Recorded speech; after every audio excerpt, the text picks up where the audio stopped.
How's it guys? Welcome back to my channel. Let's go through Vuelta España 2026 Stage 6. Is this Vuelta already over? Pogačar attacked 50 kilometers from the finish in Andorra, dropped every single rival on the Calada de Beixalís, and rode in alone almost 3 minutes clear. He now leads Roglič by 3 minutes 21, with Mas third. Matthew Brennan grabbed his second stage win of the Vuelta on Stage 5, exactly as expected, with the GC unchanged behind him.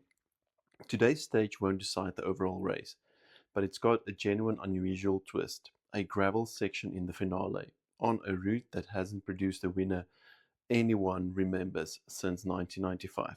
Quick one before we dive in. If you're following along for this whole Vuelta, hit subscribe. Let's get to 150 by Granada. Right, let's break it down. 176 kilometers with just under 3,000 meters of climbing. After leaving the seaside village of Alcosabre, the road climbs almost immediately. The Puerta de la Certala, around 11.5 kilometers at a manageable 4.8%, followed by the shorter, sharper Col de la Bandereta at 6.6%.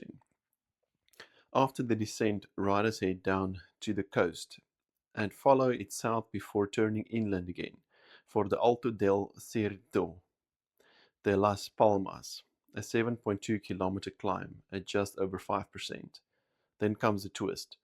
Instead of heading straight for the finish, the route loops back towards the same mountain, this time taking a detour onto 3 kilometers of genuine dirt road before one final punchy climb. The Puerto El Bortolo, 9.8 kilometers at 7.1%, crashing with barely 21 kilometers to go after a fast descent into Castellón. Why this stage matters?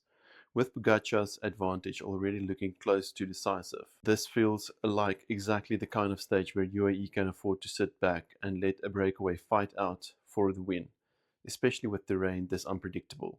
A dirt road section this late in the stage is genuine a wild card. Punctures, crashes, and split-second decisions on where to position matter just as much as raw legs. Behind Pogačar, the real contest right now is for the podium.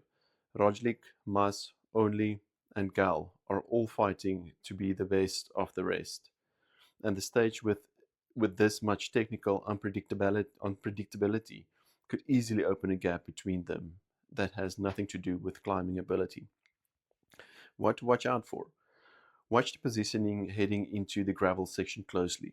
With the road narrowing and the surface changing, getting caught behind a crash or a puncture here could end someone's day, though through no fault of their own. And keep an eye on the Puerto El Bartolo. Crashing so close to the finish, on tired legs after a punchy day, this is exactly the kind of climb that can turn a group sprint into a solo winning move. So, that is stage 6. Genuinely unusual terrain, a breakaway, best chance in a day, and a course that hasn't produced a memorable winner in 30 years. Maybe today is the day that changes. Look pro, ride slow. See you in the next stage. Cheers, guys.